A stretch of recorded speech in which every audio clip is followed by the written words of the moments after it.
TV ਦੇ studio Paris ਵਿੱਚ ਆਪ ਜੀ ਦਾ ਫਿਰ ਸਵਾਗਤ ਹੈ ਪ੍ਰੋਗਰਾਮ ਤੂੰ ਹੀ ਤੂੰ ਦੇ ਵਿੱਚ। ਪਿਛਲੇ ਪ੍ਰੋਗਰਾਮ ਦੇ ਵਿੱਚ ਅਸੀਂ ਆਪ ਜੀ ਨੇ ਵਿਚਾਰਾਂ ਕੀਤੀਆਂ ਹਨ ਕਿ ਸਾਡਾ ਇਨਸਾਨੀ ਤੌਰ ਦੇ ਉੱਤੇ ਬਚਪਨ ਤੋਂ ਲਾ ਕੇ ਬੁਢਾਪੇ ਤੱਕ ਜੋ ਕਿਰਤ ਦਾ ਅਲਫਾਜ਼ ਹੈ ਉਹਦੇ ਨਾਲ ਕਿੱਥੇ ਕਿੱਥੇ ਨਾਤਾ ਜੁੜਿਆ ਨੇ ਸਾਨੂੰ ਦੱਸੀ ਹੈ। ਆਪਾਂ ਕੋਸ਼ਿਸ਼ ਕਰਾਂਗੇ ਇਸ ਦੂਸਰੇ ਭਾਗ ਦੇ ਵਿੱਚ ਕਿ ਗੁਰੂ ਸਾਹਿਬਾਂ ਇਸ ਤੋਂ ਹੋਰ ਜ਼ਿਆਦਾ ਗੁਰੂ ਸਾਹਿਬਾਂ ਨੇ ਆਪਣੇ ਜੀਵਨ ਦੇ ਵਿੱਚ ਕਿਹੜੇ ਤਰੀਕੇ ਨਾਲ ਉਹ ਕਿਰਤ ਕੀਤੀ ਔਰ ਕਿਹੜੇ ਕਿਹੜੇ ਪੱਖ 'ਤੇ ਉਹਨਾਂ ਨੇ ਕਿਰਤ ਕਰਕੇ ਸਾਨੂੰ ਦੱਸਿਆ, ਸਮਝਾਉਣ ਦੀ ਕੋਸ਼ਿਸ਼ ਕੀਤੀ। ਹਰ ਬੰਦਾ ਆਪਣੀ ਥਾਂ 'ਤੇ ਜਿਹੜਾ ਆਪਣੀ ਜ਼ਿੰਮੇਵਾਰੀ ਸਮਝਦਾ ਹੈ, ਜਿਹੜੀ ਉਹਦੀ ਜ਼ਿੰਮੇਵਾਰੀ ਹੈ, ਜਿਹੜੀ ਉਹਦੀ ਡਿਊਟੀ ਹੈ, ਜੇ ਉਹ ਪੂਰੀ ਨਹੀਂ ਕਰਦਾ ਇਹ ਤਾਂ ਮਤਲਬ ਉਹ ਆਪਣੀ ਪੂਰੀ ਕਿਰਤ ਨਹੀਂ ਕਰਦਾ।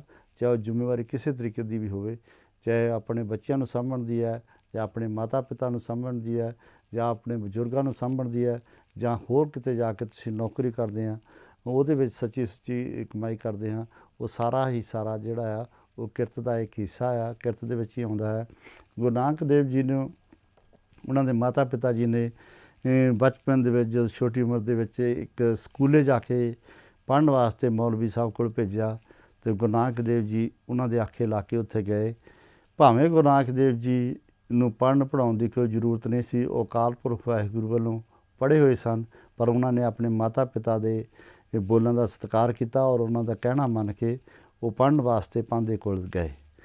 ਔਰ ਜਦੋਂ ਪਾਂਧੇ ਨੇ ਉੱਥੇ ਜਾ ਕੇ ਉਹਨਾਂ ਨੂੰ ਪੜ੍ਹਾਉਣ ਦੀ ਕੋਸ਼ਿਸ਼ ਕੀਤੀ, ਉਹਨਾਂ ਨੂੰ ਸਮਝਾਉਣ ਦੀ ਕੋਸ਼ਿਸ਼ ਕੀਤੀ ਅਤੇ ਗੁਰੂ ਨਾਨਕ ਦੇਵ ਜੀ ਨੇ ਉਹਨਾਂ ਨੇ ਜੋ ਉਹਨਾਂ ਨੂੰ ਪੜ੍ਹਾ ਰਹੇ ਸੀਗੇ ਉਹਨਾਂ ਨੂੰ ਕਿਹਾ ਵੀ ਇਹਦਾ ਕਿਰਪਾ ਕਰਕੇ ਸਾਨੂੰ ਮਤਲਬ ਦੱਸੋ, ਇਹਦਾ ਅਰਥ ਕੀ ਬਣਦੇ ਆ, ਇਹਦਾ ਮਤਲਬ ਕੀ ਹੈ ਜੋ ਤੁਸੀਂ ਸਾਨੂੰ ਪੜ੍ਹਾਇਆ।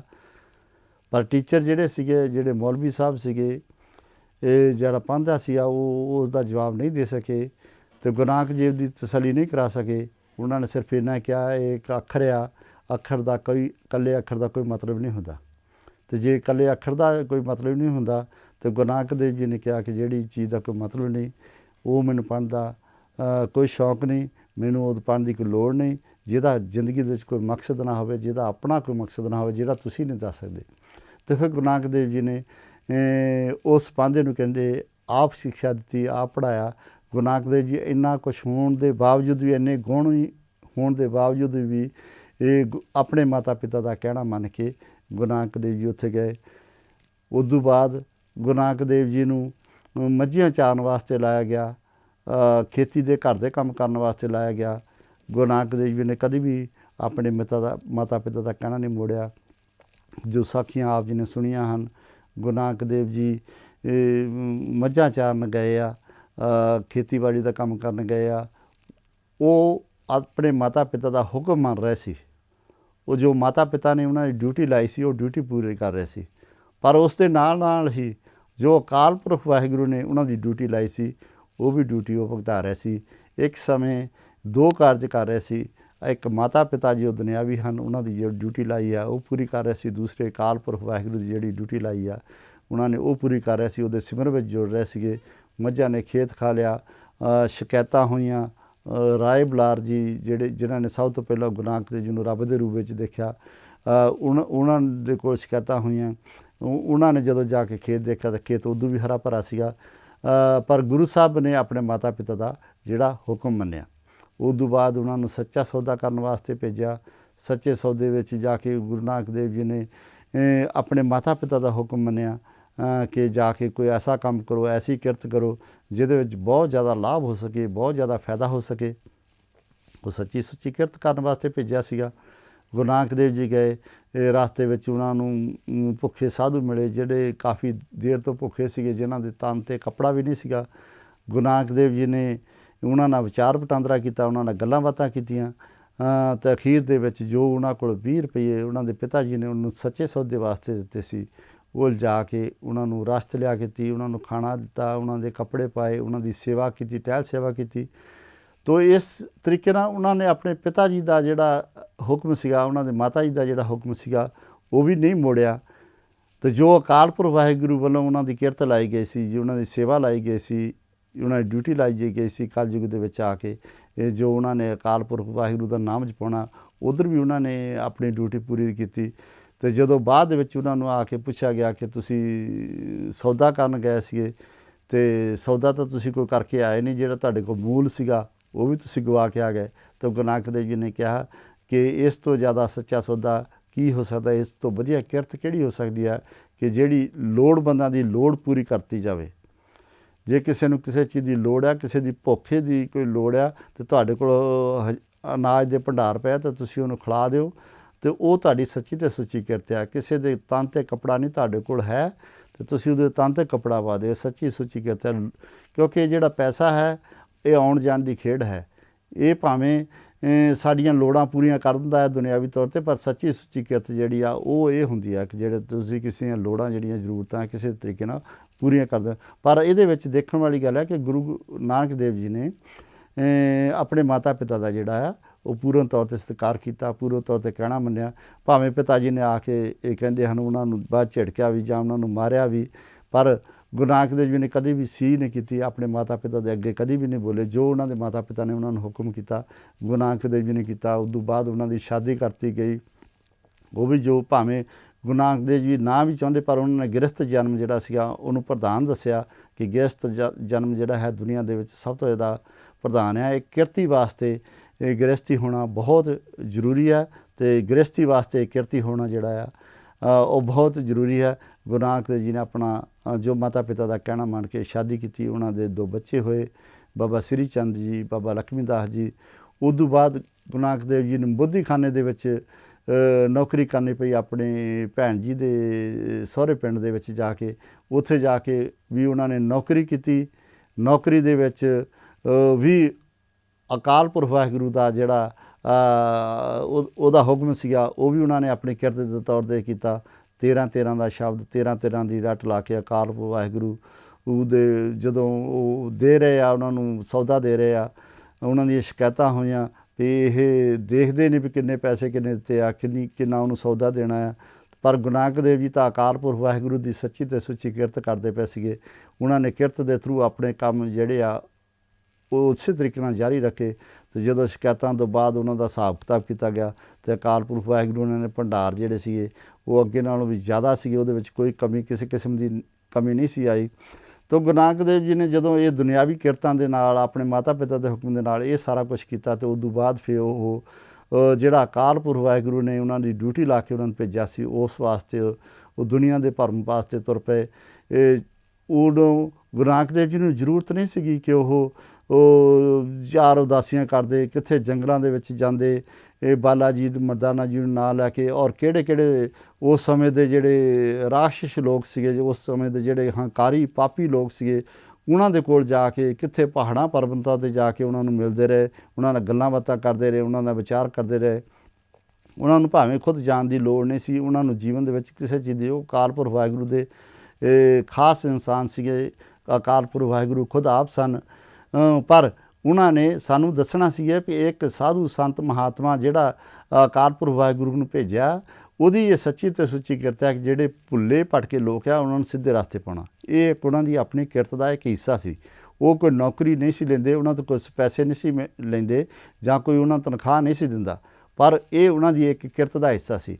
ਜਿਸ ਤੇ ਇਹਨਾਂ ਆਪਾਂ ਜੇ ਸੋਚੀਏ ਤਾਂ ਜਿਹੜੇ ਅੱਜ ਸਾਡੇ ਕੋਲ ਸਾਧੂ ਸੰਤ ਮਹਾਤਮਾ ਮਹਾਂਪੁਰਸ਼ ਹਨ, ਜਿੱਦਾਂ ਅੱਜ 15,000 ਦੇ ਕਰੀਬ ਡੇਰੇ ਬਣੇ ਹੋਏ ਹਨ ਪੰਜਾਬ ਦੇ ਵਿੱਚ, ਜੇ ਉਹਨਾਂ ਸਾਰਿਆਂ ਨੂੰ ਸੋਚੀਏ, ਜੇ ਉਹ ਸਾਰੇ ਹੀ ਸੱਚੇ ਸੁੱਚੇ ਕਿਰਤੀ ਬਣ ਜਾਣ, ਅਕਾਲ ਪੁਰਖ ਵਾਹਿਗੁਰੂ ਦਾ ਜਿਹੜਾ ਨਾਮ ਹੈ ਉਹਨੂੰ ਦੁਨੀਆ ਵਿੱਚ ਪਹੁੰਚਾਉਣ, ਸ਼ਾਇਦ ਦੁਨੀਆ ਅੱਜ ਸਵਰਗ ਬਣ ਜਾਵੇ।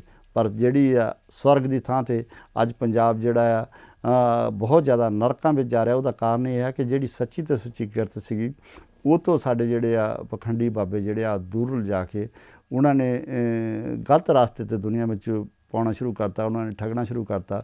ਪਰ ਗੁਰੂ ਨਾਨਕ ਦੇਵ ਜੀ ਦਾ ਮਕਸਦ ਇਹ ਨਹੀਂ ਸੀ। ਗੁਰੂ ਨਾਨਕ ਦੇਵ ਜੀ ਤਾਂ ਜਿਹੜੇ ਭੁੱਲੇ ਭਟਕੇ ਸੀਗੇ, ਦੂਰ ਜਾ ਰਹੇ ਸੀ, ਉਹਨਾਂ ਨੂੰ ਅਕਾਲ ਪੁਰਖ ਵਾਹਿਗੁਰੂ ਨਾਲ ਜੋੜਨਾ ਸੀਗਾ।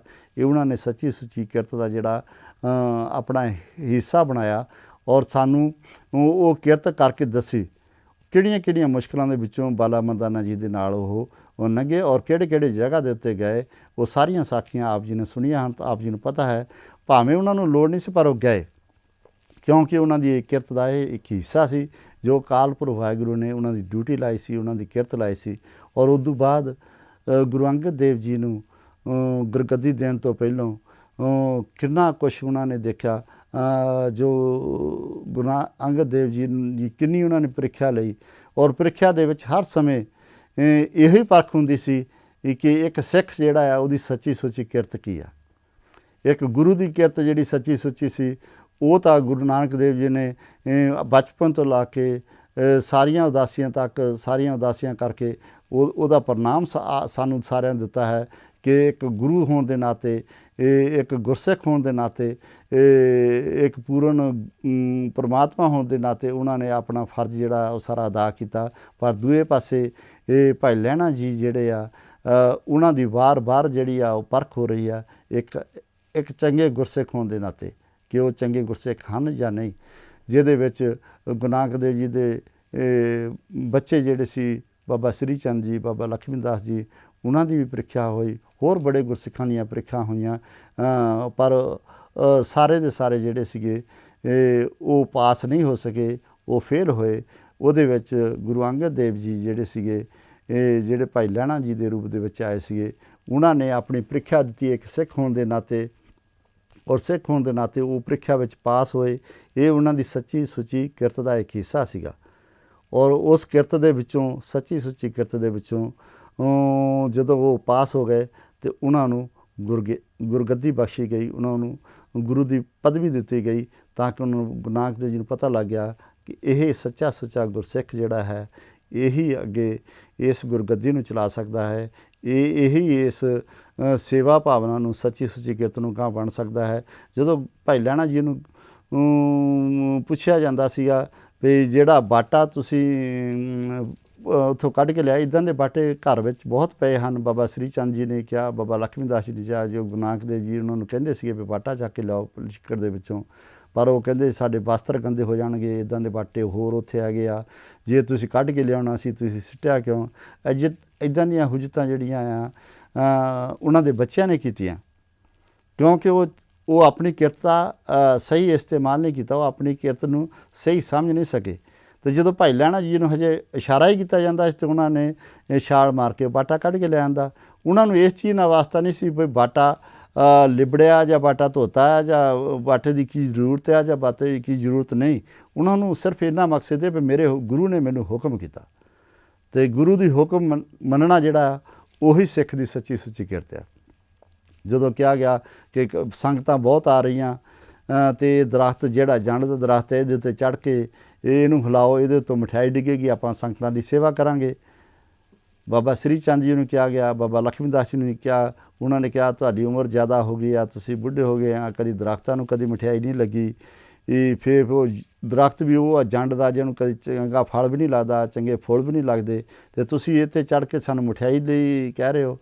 ਅਤੇ ਜਦੋਂ ਭਾਈ ਲਹਿਣਾ ਜੀ ਨੂੰ ਕਿਹਾ ਗਿਆ ਉਹਨਾਂ ਨੂੰ ਵੀ ਤੁਸੀਂ ਜਾਓ, ਵੀ ਤੁਸੀਂ ਜਾ ਕੇ ਦਰੱਖਤ ਦੇ ਉੱਤੇ ਚੜ੍ਹ ਕੇ ਟਹਿਣੇ ਨੂੰ ਹਿਲਾਓ ਅਤੇ ਉੱਤੋਂ ਮਠਿਆਈ ਡਿੱਗੀ, ਅਤੇ ਉਹਨਾਂ ਨੇ ਚੜ੍ਹਨਾ ਸ਼ੁਰੂ ਕਰਤਾ। ਬਾਬਾ ਸ੍ਰੀ ਚੰਦ ਜੀ ਨੇ, ਬਾਬਾ ਲਖਮੀ ਦਾਸ ਜੀ ਨੇ ਕਿਹਾ ਕਿ ਤੁਸੀਂ ਵੀ ਬੁੱਢੇ ਹੋ ਗਏ, ਤੁਹਾਨੂੰ ਵੀ ਨਹੀਂ ਪਤਾ ਲੱਗਦਾ ਕਿ ਕਦੀ ਦਰੱਖਤਾਂ ਨੂੰ ਮਠਿਆਈ ਨਹੀਂ ਲੱਗਦੀ।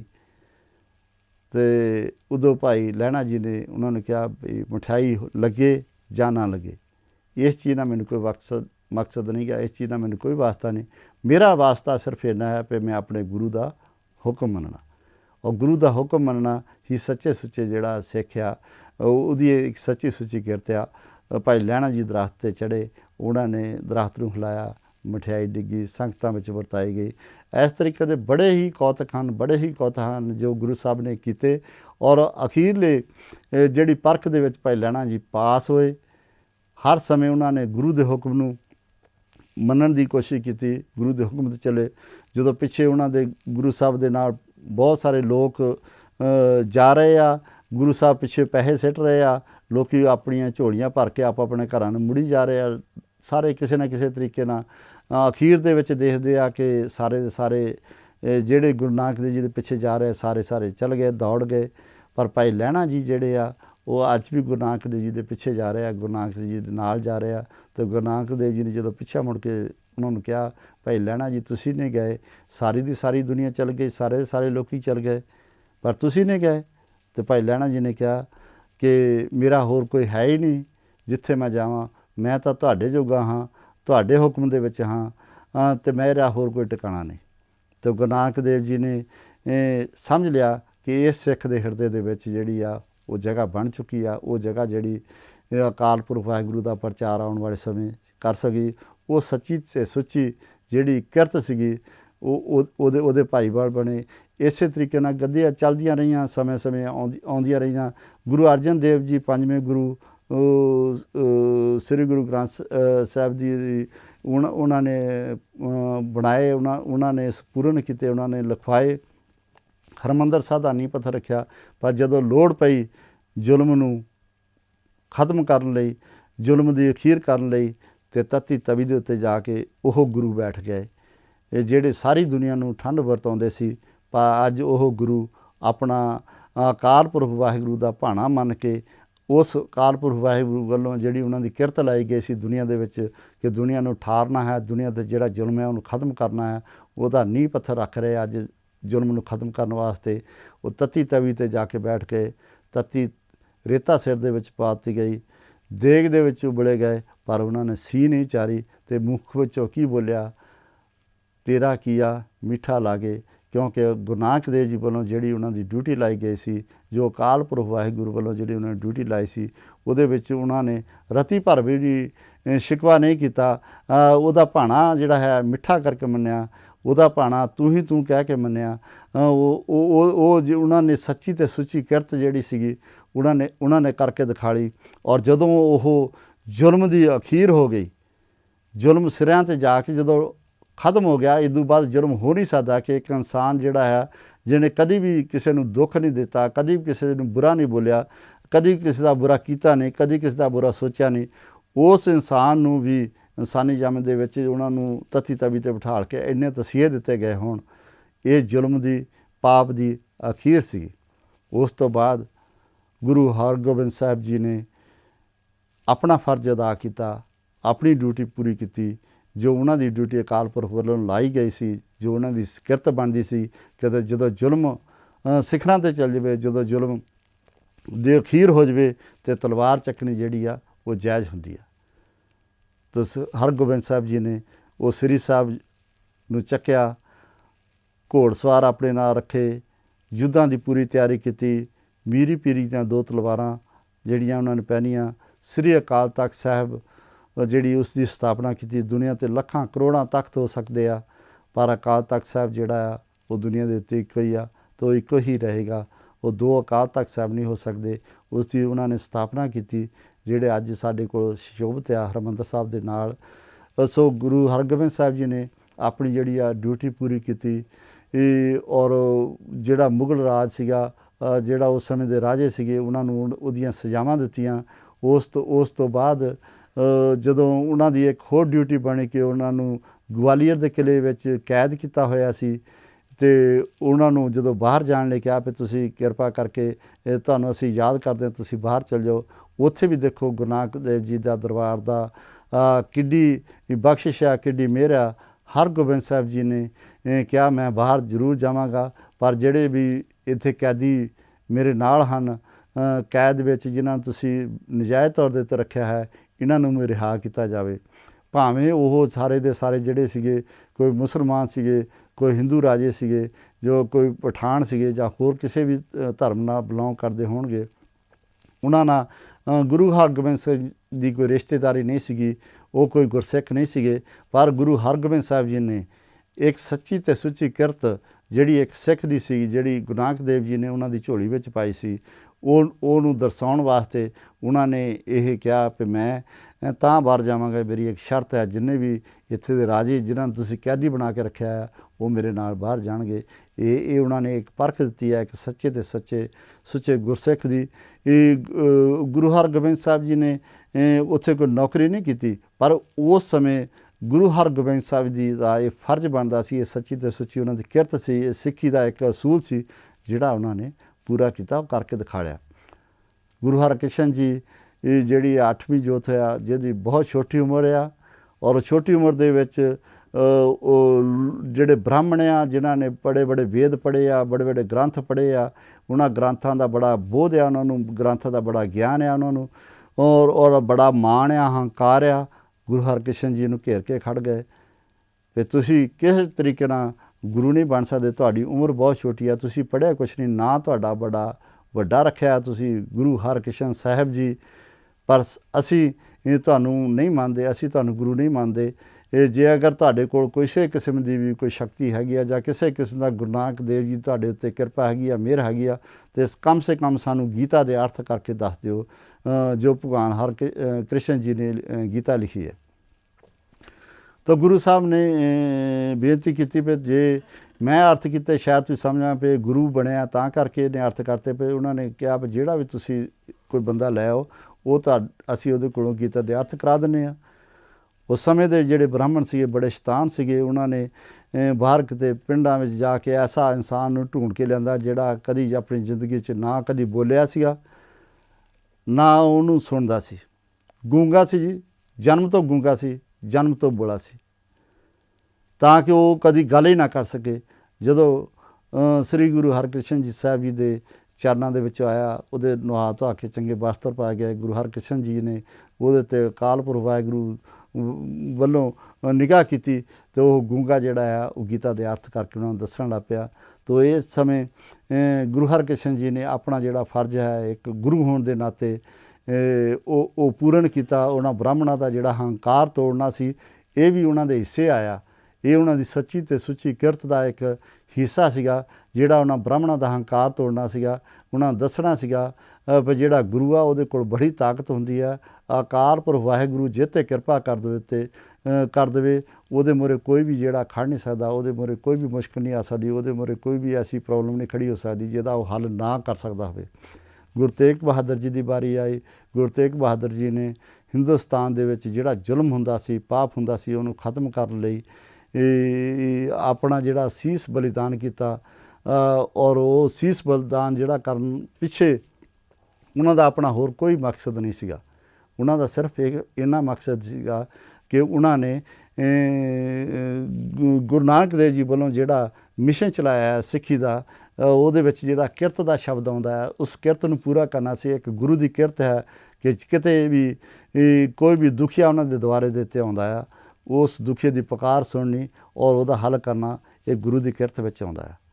ਅਤੇ ਗੁਰੂ ਤੇਗ ਬਹਾਦਰ ਜੀ ਕੋਲ ਜਦੋਂ ਉੱਥੇ ਸਮੇਂ ਦੇ ਬ੍ਰਾਹਮਣ ਆਏ, ਬ੍ਰਾਹਮਣਾਂ ਨੇ ਆ ਕੇ ਬੇਨਤੀ ਕੀਤੀ ਕਿ ਸਾਡਾ ਧਰਮ ਜਿਹੜਾ ਆ ਉਹ ਬਹੁਤ ਖਤਰੇ ਦੇ ਵਿੱਚ ਆ, ਤੁਸੀਂ ਇਸ ਚੀਜ਼ ਨੂੰ ਬਚਾਓ। ਅਤੇ ਗੁਰੂ ਤੇਗ ਬਹਾਦਰ ਜੀ ਉਹ ਸੋਚਾਂ ਵਿੱਚ ਥੋੜ੍ਹੇ ਜਿਹੇ ਪਏ। ਉਹਨਾਂ ਨੇ ਦੇਖਿਆ ਕਿ ਗੁਰੂ ਗੋਬਿੰਦ ਸਾਹਿਬ ਜੀ ਦੀ ਉਮਰ ਬਹੁਤ ਛੋਟੀ ਹੈ, ਪਰ ਗੁਰੂ ਗੋਬਿੰਦ ਸਿੰਘ ਜੀ ਨੇ 9 ਸਾਲ ਦੀ ਉਮਰ ਦੇ ਵਿੱਚ ਆਪਣੇ ਪਿਤਾ ਜੀ ਨੂੰ ਇਹ ਕਹਿ ਦਿੱਤਾ ਕਿ ਅੱਜ ਦੇ ਸਮੇਂ ਦੇ ਵਿੱਚ ਤੁਹਾਡੇ ਤੋਂ ਵਧੀਆ, ਤੁਹਾਡੇ ਤੋਂ ਜ਼ਿਆਦਾ ਗੁਰਸਿੱਖ ਔਰ ਬਲੀ ਪੈਗੰਬਰ ਇਸ ਦੁਨੀਆ ਦੇ ਉੱਤੇ ਹੋਰ ਕੋਈ ਨਹੀਂ। ਤੁਸੀਂ ਜਾਓ, ਇਹ ਲੋੜਵੰਦਾਂ ਦੀ ਮਦਦ ਕਰੋ, ਇਹਨਾਂ ਦਾ ਧਰਮ ਜਿਹੜਾ ਡੁੱਬਦਾ ਉਹਨਾਂ ਬਚਾਓ। ਅਤੇ ਗੁਰੂ ਤੇਗ ਬਹਾਦਰ ਨੇ ਜਾ ਕੇ ਦਿੱਲੀ ਦੇ ਵਿੱਚ ਆਪਣਾ ਸੀਸ ਦਿੱਤਾ ਅਤੇ ਹਿੰਦ ਦੀ ਚਾਦਰ ਬਣੇ।